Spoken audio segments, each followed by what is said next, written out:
Chapter 6, Faintly Macabre's Story. Once upon a time, this land was a barren and frightening wilderness whose high rocky mountains sheltered the evil winds and whose barren valleys offered hospitality to no man. Few things grew, and those that did were bent and twisted, and their fruit was as bitter as wormwood. What wasn't waste was desert, and what wasn't desert was rock. And the demons of darkness made their home in the hills. Evil creatures roamed at will through the countryside and down to the sea. It was known as the Land of No. Then one day a small ship appeared on the Sea of Knowledge. It carried a young prince seeking the future. In the name of goodness and truth, he laid claim to all the country and set out to explore his new domain. The demons, monsters, and giants were furious at his presumption and banded together to drive him out. The earth shook with their battle, and when they had finished, all that remained to the prince was a small piece of land at the edge of the sea.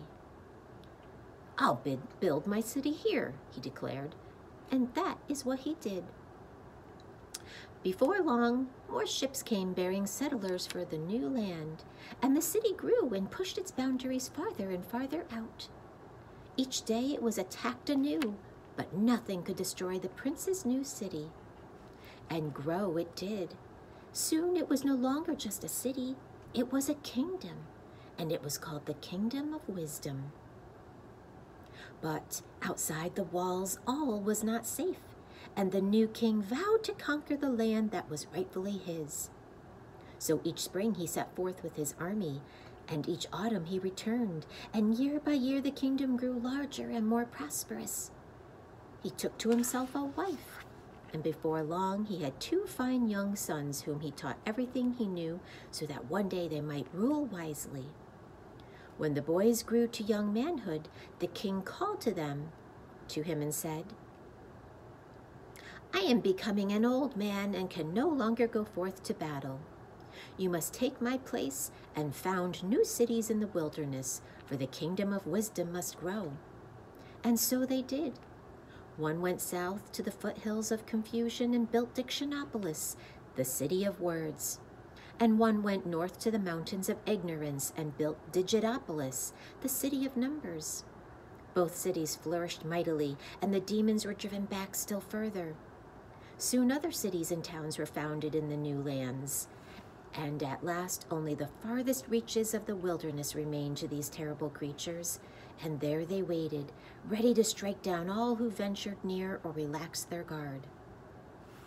The 2 brothers were glad, however, to go their separate ways, for they were by nature very suspicious and jealous. Each one tried to outdo the other, and they worked so hard and diligently at it that before long their cities rivaled even wisdom in size and grandeur. "Words are more important than wisdom," said one privately. "Numbers are more important than wisdom," thought the other to himself. And they grew to dislike each other more and more. The old king, however, who knew nothing of his son's animosity, was very happy in the twilight of his reign, and spent his days quietly walking and contemplating in the royal gardens. His only regret was that he had never had a daughter, for he loved little girls as much as he loved little boys.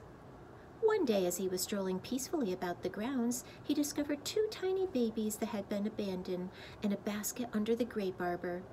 They were beautiful golden-haired girls. The king was overjoyed.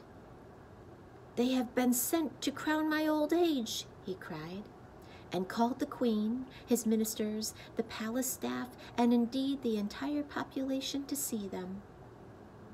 "We'll call this one Rhyme and this one Reason," he said, and so they became the Princess of Sweet Rhyme and the Princess of Pure Reason, and were brought up in the palace. When the old king finally died, the kingdom was divided between his 2 sons, with the provision that they would be equally responsible for the welfare of the young princesses. One son went south and became Azaz the Unabridged, king of Dictionopolis. And the other went north and became the Mathemagician, ruler of Digitopolis. And true to their words, they both provided well for the little girls who continued to live in wisdom. Everyone loved the princesses because of their great beauty, their gentle ways, and their ability to settle all controversies fairly and reasonably. People with problems or grievances or arguments came from all over the land to seek advice. And even the two brothers, who by this time were fighting continuously, often called upon them to help decide matters of state.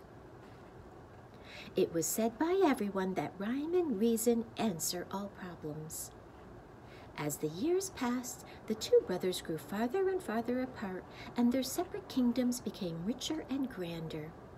Their disputes, however, became more and more difficult to reconcile. But always with patience and love, the princesses set things right. Then one day they had the most terrible quarrel of all. King Azaz insisted that words were far more significant than numbers, and hence his kingdom was truly the greater. And the mathematician claimed that numbers were much more important than words, and hence his kingdom was supreme. They discussed and debated and raved and ranted until they were on the verge of blows, when it was decided to submit the question to arbitration by the princesses. After days of careful consideration, in which all the evidence was weighed and all the witnesses heard, they made their decision. Words and numbers are of equal value, for in the cloak of knowledge one is warp and the other woof. It is no important to count the sands than it is to name the stars. Therefore, let both kingdoms live in peace. Everyone was pleased with the verdict. Everyone, that is, but the brothers, who were beside themselves with anger. What good are these girls if they cannot settle an argument in someone's favor? They growled, since both were more interested in their own advantage than in the truth. We'll banish them from the kingdom forever. And so they were taken from the palace and sent far away to the castle in the air, and they have not been seen since. That is why today, in all this land, there is neither rhyme nor reason. And what happened to the two rulers? Asked Milo. Banishing the two princesses was the last thing they ever agreed upon, and they soon fell to warring with each other.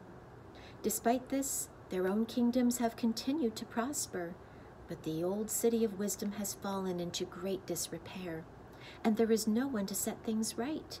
So you see, until the princesses return, I shall have to stay here. Maybe we can rescue them, said Milo, as he saw how sad the witch looked.